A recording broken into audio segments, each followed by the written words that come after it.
Lisa Punchinello. Lisa Punchinello was the Don's wife. Mona Sachs. Lisa's evil twin. Your safety's off, evil twin. You might hurt someone with that gun of yours. Lisa's the damsel in distress. I'm the professional. I'd blow you away without batting an eye. Sure, and you can check out my credentials splattered all over this joint.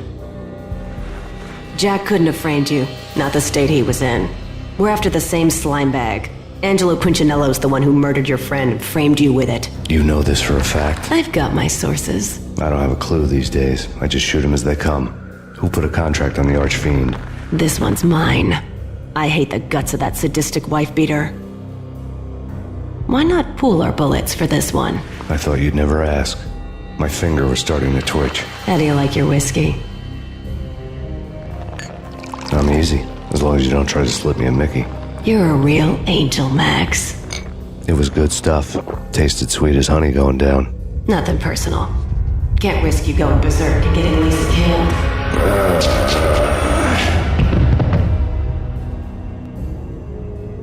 The nightmare was always the same. Violent shapes moving in darkness, old and ugly. The killer's mad laughter was a riddle filled with wicked innuendo. Somewhere, the baby was crying. Alex and I had a few moments of glory between us. Crime-fighting comrades, the best in NYPD DEA collaborative team. Good-hearted macho bullshit like that. I would have given anything to have him here as my backup. No such luck. No luck at all. The Payne family. Happiness captured in a Polaroid moment. I had thought it would last forever. Till death do us part. I didn't want to think about it. As long as I didn't, it could never happen. But I had broken my own rule. The thought had already slipped in. Fear was rusty needles poking at my brain. Cold and scaly, it slithered down my chest. Michelle was working part-time in the district attorney's office. Her diary was open on today's entry, her handwriting all pretty curves. An army dossier found its way to my desk yesterday. Valhalla? Isn't that a Norse myth? Something about Vikings? I tried to tell Max about it, but he was busy, that cute frown on his brow. Guess it's nothing, just a mix-up at the courier service. From now on, I would always find time for her. It was a hollow promise. Too little, too late.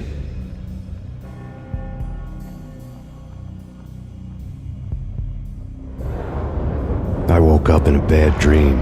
My head felt 2 sizes too small for my brain. Max Payne. I envy your name. And the killer was smiling. Pleased to meet you. I'm Frankie the Bat Niagara. Niagara, as in you cry a lot? He had a baseball bat and I was tied to a chair. Pissing him off was the smart thing to do.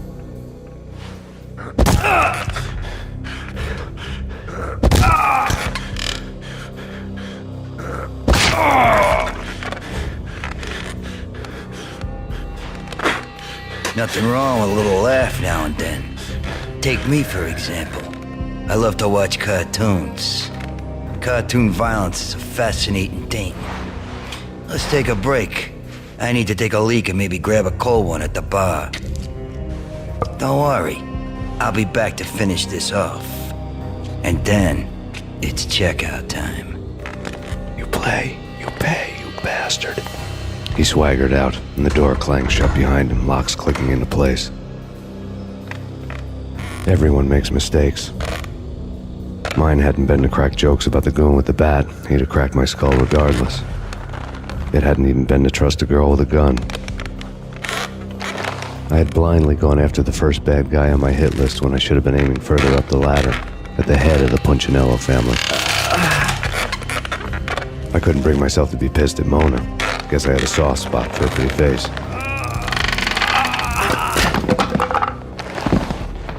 But when somebody decides to play baseball with your head, you tend to get sore.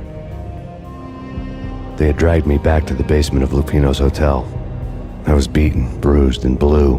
I felt like the chair I had broken to get free. All I had was Niagara's bat, sticky with my own blood. Frankie had left his calling card, a Captain Baseball Bat Boy strip, next to a sewer passage filled with bodies. You'd better not mess with Captain Baseball Bat Boy. Even my archenemy, bicycle helmet girl swoons at the sight of me. Aha! There were enough corpses to put a mass murderer to shame. The men in blue had come and gone. They had decorated the place with chalk outlines and tied it together with yellow tape. The cops who had stayed behind were dead. Frankie, his boys, and I had the place all for ourselves. That crazy witch, you should have heard her. She was a real scream when the boys caught her trying to cap the Don. Oh, that's friggin' bad. To the trio? That's even worse than what Frankie's doing to that poor bastard downstairs. She's gonna take a long time to die. The mobster muscle on the phone was talking about Mona. Punchinello's trio were nothing but bad news. The fact remains that all the victims so far identified in the Ragnarok shooting have been known criminals, many of whom had large doses of V in their blood. Reliable sources say that Max Payne was also among those killed, although no body has been recovered at this time. Reliable sources. That meant somebody thought the Mafia had me, didn't want the cops snooping around anymore. The body would be delivered to them barely recognizable. Case closed. Don Punchinello had the power to be that reliable source, which was no news. But his news was old news. Framing me hadn't been enough. Don Punchinello had put a hit on me. He wanted me dead, and it had been important enough for him to give written instructions to Frankie about it. Max Payne should die like a dog for the trouble he's caused. Frankie, I know I can trust you to give this matter the dedication it needs. The hotel bar was fast developing quite a history. True to his words, Frankie was there, having a beer. Jesus Christ. How the hell did you get loose? Got bored waiting. Thought, what the hell, we could just as well finish this here. Thank you. You've been a lovely aunt. Had enough? I don't play with girls anyway. Unfair! I spotted the tail as soon as I left the hotel. A big black Mercedes. I'd seen the car before. That time it had heralded impressive explosions. Vladimir was back. Bang! You're dead, Max Payne. I might have laughed if I remembered how. What's this supposed to be? Cops and robbers? Look, you want something with me? Get in line. Peace, man. Relax. You know you are a real news item. Armed and dangerous. I am going to make you an offer you can't refuse. I've always wanted to say that. It's a bum rap. I've been framed. That's a moot point. Whatever you did or did not do, I'm sure you had good reason for doing it. Want to hear me out? I'm listening.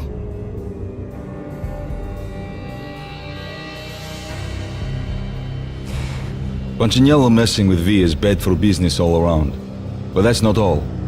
There is this guy, Boris Dime, used to pull jobs for me. He's the captain of the cargo ship Charon.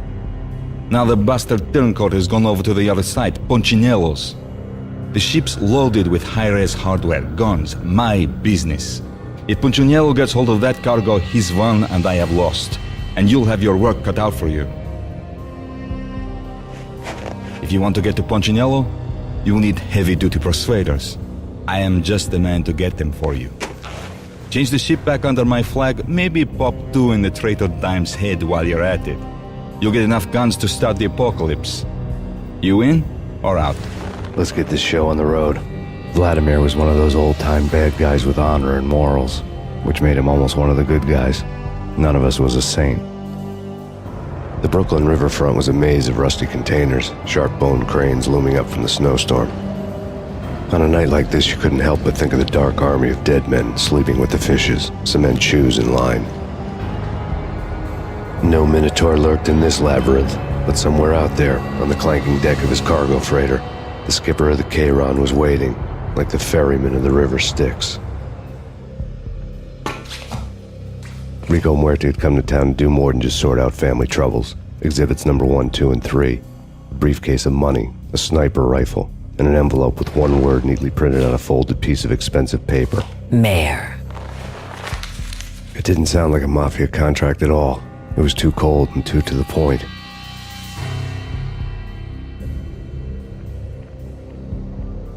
Rust had crept over the sides of the cargo steamer a long time ago. Boris Dime would be on board. I'd have to smoke half of his crew to even get near the gangplank. The guns were probably being kept in the hold, buried amidst the rats and oily water. Dime? Angelo Puccinello here. Angie, tell me, how much did Dime cost you? I bet it was more than his name. Max Payne. Right the first time. You're dead, punk. You sure you're not confusing me with Boris here? But you are right, of course.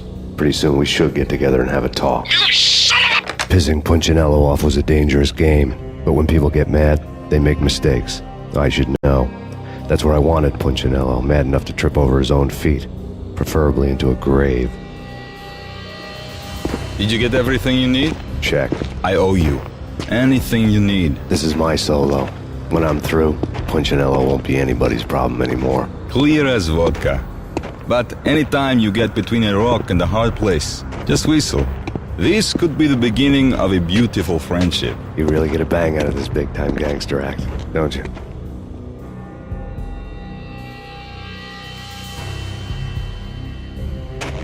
Even with all this firepower, I figured I couldn't get to Puccinello at his manor. I could only hope that he wouldn't pass a chance to hear me beg, to see he's won. This is Max Payne. I want to cut a deal.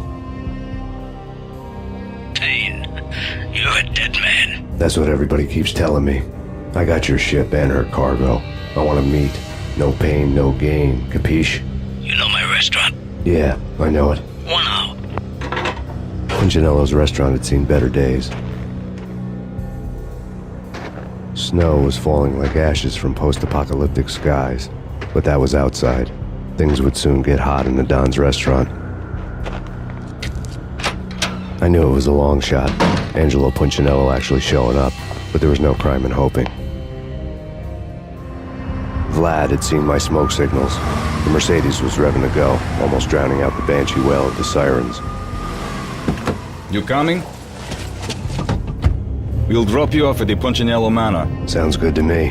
When this is over, look me up. I could use a professional like you. I'll keep that in mind.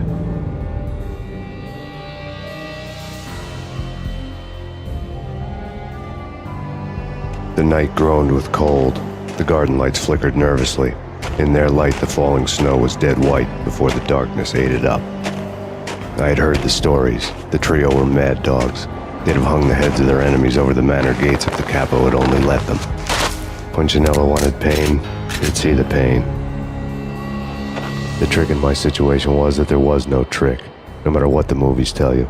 No rules, no secret mantra, no roadmap. It wasn't about how smart or how good you were. It was chaos and luck, and anyone who thought different was a fool. All you could do was to hang on madly, as long and as hard as you could. Someone had graciously left the back door open for me and killed the guards. My money was on Mona. I knew the trio would be standing between me and Puccinello. I had read their rap sheets, thick as phone books. No one would be walking out of here alive. The numbing cold of the broken night had followed me in. Upstairs, the trio tangoed down the manor halls to the silent rhythm of their murderous hearts. The blood of their victims rust on their lips. Vince Mignano, Pilot Providence, a.k.a. Big Brother, and Joe Deadpan Salem. The pistol was a frozen lump in my hand, piercing the skin, gnawing me to the bone. Someone hadn't enjoyed the Don's hospitality. Someone with a flair for the dramatic. Someone who had let herself out of a locked cell and past a couple of armed guards. My thoughts were on Mona again. I could only hope she was a good enough gambler to walk away while she was still winning, before she'd run into the trio. The word on Lisa Puccinello was that she was a bit of a witch. The tarot cards on the kitchen table fit the picture. They weren't my kind of cards, but I was willing to take a crack at the hand Mrs. Puccinello had dealt. The first card was the tower. Maybe that was supposed to be the manor. It got easy after that. The devil was the master of the house, and death was me, coming for him. You're a real angel, Max. I couldn't tell whether it was Mona or her sister. The body was a mess. The sick bastard had really gotten a kick out of it. Seeing her lying there got me thinking about another woman's body on another bed. Got me thinking about a fallen cradle. Max Payne, Talk to me. Alfred Woden, you've got company. An armed helicopter just landed on the manor grounds. You must hurry. The more the merrier. Outside my door. Hurry. He's coming for me. You gotta hurry. Please. I could hear Punchinello on the phone begging for help. He should have been saying his goodbyes. Punchinello was a pushover. The moment I stepped into the room, he folded like a deuce before a royal flush. No, wait. I was just doing what I was told. I couldn't refuse. She's someone high up. Government, maybe. I don't know. He was trying to buy more sand for his hourglass. I wasn't selling any. I could tell when I was outgunned. It was time to take another beating. The mystery witch was a real barracuda. Trouble on dagger heels, a smoking assault rifle in her hand, and an army of killer suits behind her. How sweet. I get to kill two birds with one stone. Sooner or later, it was going to catch up with you. Mr. Payne, it's time to show you the benefits of my brew. Be a good boy now. You'd find that Lady Luck was really a hooker. You were fresh out of cash.